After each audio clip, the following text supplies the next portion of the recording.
Hi there, and thank you for tuning in to the Social Circus, where every week we dive into a variety of topics covering social media, mindset, and how to run your business. I hope that you enjoyed today's episode. Hello, everyone, and welcome to another episode of the Social Circus. I am your host, Sarah Thompson, and today I am delighted to be joined by the owner of Virtual Elves, Kristy Smith. Now, Kristy founded Virtual Elves quite a while ago and has worked with loads of business owners, including myself, to develop the strategies, methods, and tools for effective outsourcing. She shows them how to outsource, they can scale, grow, and be profitable. She's known for her ability to see how businesses can operate in a more efficient way and walking business owners through the process. She uses her own business growth, mistakes, and lessons learned to give her hands-on practical strategies that can be implemented immediately.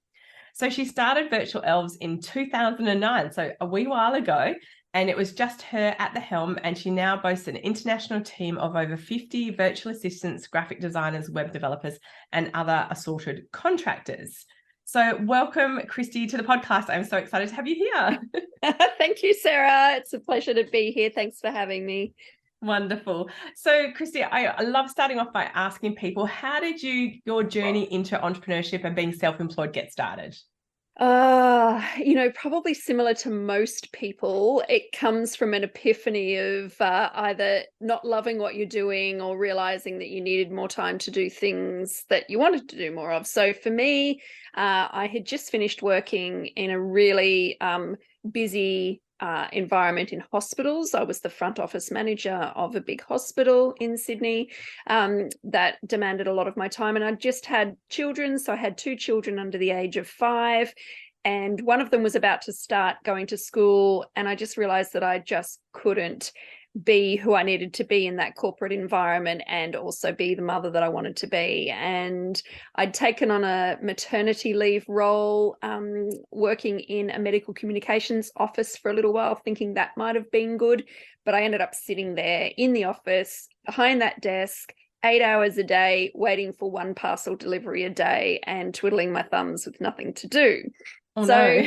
Yeah, I realized that it was a real waste of resources. It was a waste of my time. And what could I use my skills with that enabled me to be at home more and actually start doing things from home so that I could be with the kids more? And that's kind of how the concept started. And I stumbled across virtual assistants, but while reading something about a UK-based virtual assistant, I thought, oh, that sounds a bit like me. I could do that. And off I went. Oh, so you started out Virtual Elves and you were the virtual assistant. I was the virtual assistant in the very beginning, helping a couple of friends. I got to sort of working 20 hours a week doing that and realized very quickly within the first sort of 6 months that I couldn't do it all on my own if I wanted to maintain that level of work, spending time with my kids. So that's when I started to investigate what would it look like if I wasn't always the one doing the work, but I was able to get some support in doing that. And then I hired my first VA. Wow. So, because I obviously use Virtual Elves, and I have a wonderful virtual assistant, Hazel, that I found through you guys. But you must have been really groundbreaking back in 2009, because virtual assistants weren't like what they are now. No, and it's really interesting because I remember going to a networking event when I first decided that's what I wanted to do. And I walked in there, I had my business cards all done, and they gave me a hot seat. And I stood up there telling them what a virtual assistant was and what I did. And everyone was like, what is this thing called a virtual assistant? And it was groundbreaking. And I reckon that night I walked out with 8 new clients because people didn't quite understand the concept. And when I was able to explain it to them, they were like, wow. So I think there were only 2 Australian companies at that time that were that had virtual assistant businesses that were offshoring to the Philippines. And we started using one of them to source our VAs to support us in the first 6 months, and then we branched out on our own. So yeah, it was very, very unique in helping people understand that they could get help that wasn't actually sitting beside them. Oh, and it's funny because I have grown my team. I have a virtual team and I don't have any employees. Well, my husband and I are technically employees, but we're the business owners as well. But I love having virtual assistants and virtual support. And I have to be honest and say, I'm not sure if I would ever go to employees, because I have had that previously. Yeah. And it's very demanding, and it's a different level of running your business. And I know to grow, people think, oh, I will always have to have employees eventually. I'm like, I'm not convinced by that. And I love VAs, and I love that help and support. But for a lot of people, they still haven't explored that, have they? Because they're sitting there doing all the things, aren't they? Yeah. And I think that's it. I think it takes a lot of self-reflection, I think, to really get back to understanding what your why again. So why did you start your business in the first place? Why did you want to get into business? What were you trying to achieve out of that? Because when you really tap into that and connect with that, it helps you understand that you can't do everything yourself, and why you started your business wasn't to do everything. Right? Yes, It wasn't. absolutely. And you physically can't do everything. Your marketing, your sales, your, admin, getting out on stage, if that's what you do, doing your podcast, you can't do everything, right? And you're an example of that. You've got people that will edit the podcast, will do the social marketing, will do the admin relating to booking people in and so on. I think when you lose track of your why is when you take it all on and think that that's okay, and don't look at those options as a viable resource. Absolutely. And what you do find is that eventually you actually can't grow. You cannot. Yeah. Kristy's dog has just jumped into. Sorry, he's just jumped on. Yeah. Cute. Oh, please don't apologize. We're all for being working at home and having our lovely pets around. Yeah. So I'm just lucky that mine are behaving under my desk at the moment. So Yes. Please don't apologize. We love our favorite co-workers, our furry co-workers. So when you're trying to grow your business, it often feels like a really hard point as to go, I need to outsource, and therefore I need to find money to do that. But do I have enough money to do that? And I think most of us leave that too late. We do. And I think that comes down to, there's so much noise out in the marketplace about what it typically should look like in hiring a VA. And a lot of that says 20 hours a week minimum, you're locked into a contract period. It's really hard because they don't communicate well, their English isn't good, they're, whatever it may be. If you're looking offshore, onshore, it might be, it's really hard to manage people when you don't have them next to you, so on, right?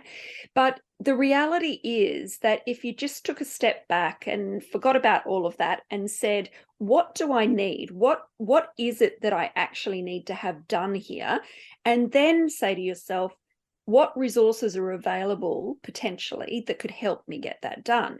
Because we shut ourselves off to what's possible. When we listen to all of that and say, well, I possibly couldn't have a VA because I don't have 20 hours worth of work to give them. Well, that's not the norm, right? The norm isn't that. So if you said, I just need somebody probably only for 5 hours a week to do some social media scheduling, and that would get so much off my plate. Once you've identified that, you then go and find the resource that allows you to do that, right? Yeah. So it's scary, there's no doubt. If you don't have good referrals, or you don't know where to go to ask for the right people, then it's a big marketplace. And so I understand why people fear taking that leap.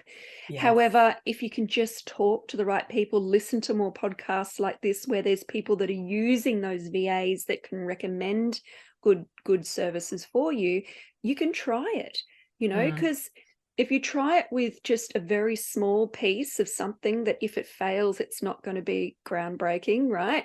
Yes. Just try. It's that sense of curiosity and adventure of, oh, what if it worked? What if that worked for me? Maybe I'll try it. I might spend $50 and I might lose $50, but the reality is it may be fantastic and I can then get them doing other stuff for me. Such a good attitude and a mindset to think, I'm just going to dip my toe in and try it. And I have to be honest, when I came to you, Kristy, I had used an overseas VA company before and I hadn't had a good experience. And I'm embarrassed to admit this now. I stayed with them because I felt like it wasn't very expensive. And I was like, oh, maybe I have really high expectations as to what I should be getting. And so therefore, I just kind of hung in there. And when I started working with you and your team, from the minute we had our first contact, it was a different experience. Your onboarding process, your inquiry process, when you fill out that contact form about what do I think I need, I instantly felt like, oh, this is going to be great. And to be fair, it absolutely has. But I'm imagining that's something you grew into as a business, though. Oh yeah, that didn't start off that way, obviously. Yes. You know, I think I've been in business for nearly 15 years, and so it's a lot of, you know, reiterations, a lot of iterations, basically changing the way that we do things. And I think, you know, I'm lucky in that I've got that hindsight of what I've seen working and not working in our industry. And one of the things that I noticed is that people don't know how to get started. They don't know how to do these things on their own. You know, if I was to say to you, go and find directly a VA in the Philippines, oh my God, like it's a massive marketplace that is as scary as anything. So for me, it was really important that we had this hand-holding type of an agency that really guided people through the process of thinking first about what they want, and then, because that then helps us really clearly match them with the right person that's going to give them what they want. Right? Yes.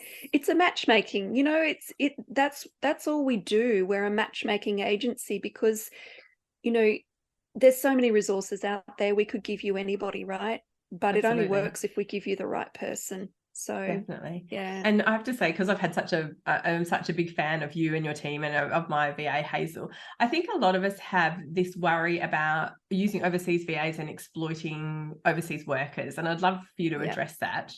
Thanks. That's actually really timely, because I put a post up on my social media on Monday that basically, you know, talked about it, and I had this really vitriolic person post on it saying, you know, exploiting virtual assistants in the Philippines for peanuts, and, you know, taking away the jobs from our workers here in Australia. You're the reason why this country has gone to, you know, hell, basically. Wow, it's a lot of responsibility. I get that a lot. Yeah, but I get that a lot. And I think being an early adopter, you know, that was something that I had to navigate very early in the piece, because no one really liked me taking this stance and supporting Philippine-based workers as opposed to Australian. And mind you, I have to say, for 5 to 10 years of my business, I did support Australian virtual assistants. We mainly had Australian virtual assistants. But what we found was that it didn't become economical for a business owner to have somebody for the hours that they really needed them to make a real difference in their business. Yes. And so cost effectiveness, rising, you know, inflation, all of those things really support us using the resources that we have in the Philippines. And I tell you, these girls and boys are just incredible. Some of them, I would say, are more highly qualified than a lot of the resources that I've used in Australia. Mm-hmm. But you're using them for different things, right? So I always say there's 3 different levels. You've got your expert level, where you're throwing a project out or a specifically specialized task to somebody that you need someone really specialized. It could be a web design. It could be something that you really need them to do. And you'd probably trust an Australian-based person to do that for you, that is specialized and it's specific. Whereas local VA, they also are incredibly skilled for various things when it's location-based tasks, meetings, you know, those sorts of things that you need somebody to understand the geography of where you are particularly. What I find our virtual assistants offshore do really, really well, and some of them are specialized as well, but what I find they do well is they're your process-driven applications. So the things that are really easy to create a process out of. So it could be your social media marketing, it could be your email marketing, it could be, you know, editing, podcast editing, it could be accounting, finance type driven tasks. Something that is very easy for you to create a process out of and show somebody, teach somebody how to do, is where I find that's best resource. It's like having someone said to me the other day, oh yeah, I use interns and junior Yes. people in my business. Well, you could use virtual assistants in the same way, that are almost that little level above that, right? Yes. To support the business. And it's interesting hearing you talk about it like that, Kristy, because I know with Hazel, we definitely do a lot of process-driven tasks, but I find her, and I guess it's our growth in our relationship, that she's very creative and she enjoys creative tasks. Yeah. And so I allow her to go into Canva and I give her some guidance to say, this is what we need to happen. So with my podcast, she does the posts for that. She creates the reel and she creates the social media post, and she actually writes the post because her English is phenomenal. Yeah. And it took me a while to have that level of trust and comfort, but now when I see it go off, I have this moment of like, oh, that looks so good. And I always feel like it feels really lovely to give people power in your business. And it took me a long time to let go of control and to do that. And it feels really nice to see other people. Nobody does it how I do it, but that doesn't mean that it's not correct. And I'm not a perfectionist or control freak, so that doesn't bother me. And I often love seeing it, thinking, I wouldn't have done it like that. And I actually love seeing different creative energy in my business. Yeah. I really enjoy that.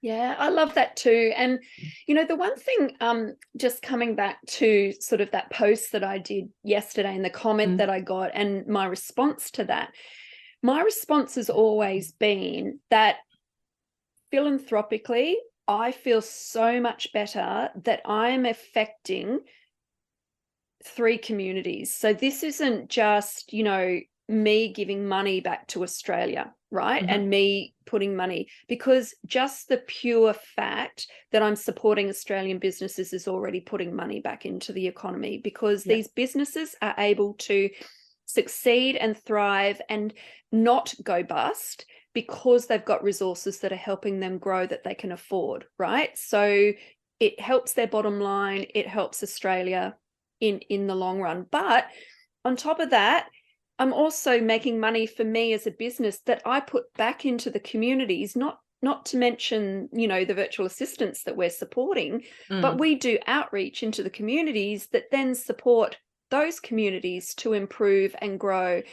And also the other thing is we're lifting the standards of what's expected, right, in the Philippines. We're not exploiting. We're paying them well and truly over and above what they would get paid normally if they were working for a Philippine-based or American-based company in the Philippines, right? So I feel really proud that my business, we've got 50 staff, but it's all their families and extended families and people that benefit from the fact that we're giving them fantastic clients that enable them to work with us. And I'm going to have a little goosebumps when I hear that, because it comes through. You can see in your interactions that they're very happy and that they enjoy the work. And I'm going to just talk back to, because you sent an email a little while ago, because there was some unrest in the Philippines, and you talked about disruption to our service, and so you give us that extra support. And in that email, I really it actually really touched a chord for me, because it talked about the fact that because these mostly women work at home, that they're able to continue earning a living when public transport has been unreliable and other people would not be able to go to work. And so you're actually supporting them in a sustainable income way, which I read that email, felt really good about it.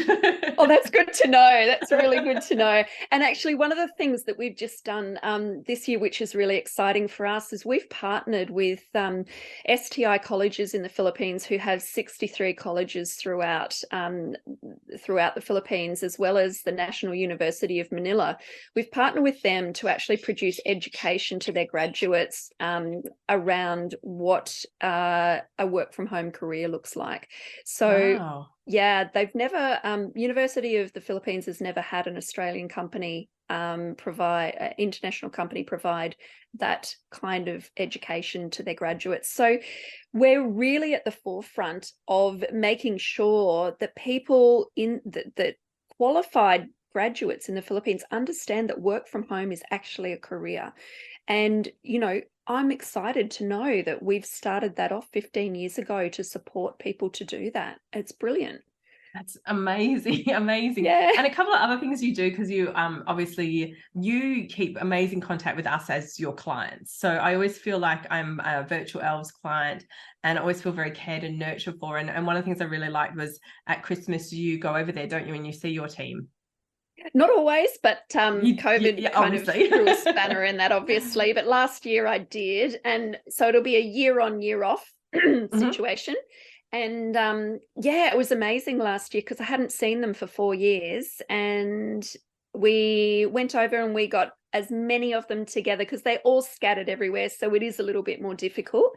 But we had 30 of the girls meet us at Enchanted Kingdom and have a fun day out with the family. And we paid for them to come and enjoy themselves and have dinners. But, you know, it's not even, funnily enough, Sarah, for me, someone said to me the other day, oh, you must be over in the Philippines all the time. And I said, actually, no, I've been 3 times in 15 years. And that's because we have such a great online culture. And, you know, my team is run by Filipinos. And so they keep the culture alive. We have, you know, a lot of the staff, they've got their little mini gatherings where they catch up with the people in their local areas. You know, so they've got connection. We have monthly meetings, all of these things that keep us well connected. And, you know, I think as much as I'd love to be there every year, I actually don't need to be, you know, in some ways it's better than I'm not, because whilst they love seeing me, the build up to it is incredible. They're not used to seeing me. So it's really fun when I am there. And you're honoring what you believe in, and that's having a remote team. So you've built that, and you can say very clearly, I've created this and you can create this, which I think is very inspiring for us as business owners. When we look at you and when we have your interactions with your business, you're like, she's making this work so well. This is so going to work for me. That's how I felt when I got onboarded. I'm like, look how good these systems are. Look how good her team is. So it was very exciting to be part of that. And I love that you walk your talk in that respect. So I guess a question I just want to wrap up before we wrap up and just ask, what's the kind of highest demand that you're getting asked for now in terms of skills for your overseas VAs? What are people looking for? Yeah, I think it's a toss up between 2. So it's executive assistants. So that sort of higher level executive assistant that is able to manage, you know, perhaps a business coach or manage someone who has a lot of scheduling to do in their calendars, or a lot of client meetings and things that need to be looked after, and admin that goes with that, presentations and so on. Or it's the social media digital marketing. So that social media digital marketing, I think coming out of COVID, that kind of skyrocketed. We went from 15 VAs to 50 within a year and a half. Through COVID. So we recognize that there are a lot of businesses who really aren't consistent with their marketing enough that, you know, they just don't want to do it themselves, which, you know, I agree with, because I don't do mine either. But yeah, the social media marketing. So it could be the writing, creating the graphics in Canva, looking for opportunities, getting onto LinkedIn and helping with nurturing or with lead generation, those sorts of activities, a lot of design and graphic. Canva, you know, as you know, Canva makes it so easy. I've watched your Canva,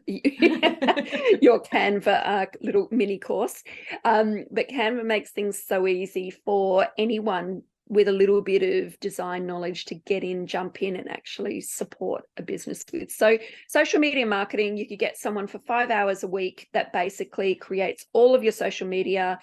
You can approve it. Once it's approved, they can schedule it all. They can be there, let you know of any comments that you should be following up on. But just like you said, you know, with Hazel's English, their English is generally so good that there's only a few small little tweaks that you need to make to any content that they produce.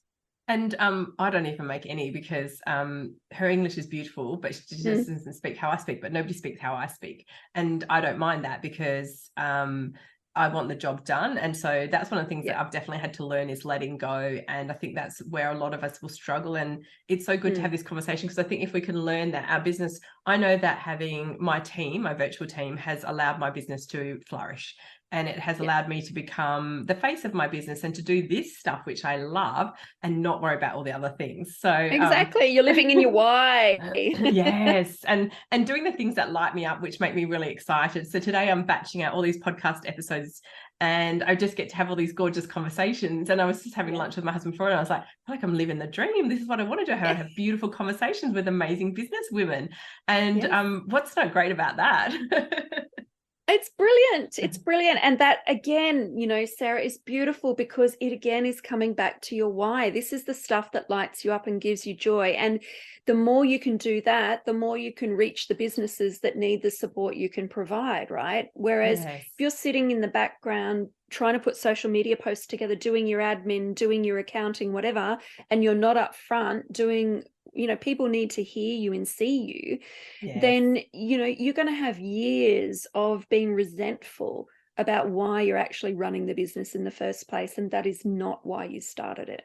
So it's just that little tweak of going, all right, I need to be courageous and I need to be a little bit adventurous, and I need to think of that number one, just one thing that perhaps would make a difference if I could get someone else to do it. And I need to call Kristy and just say, where do I start?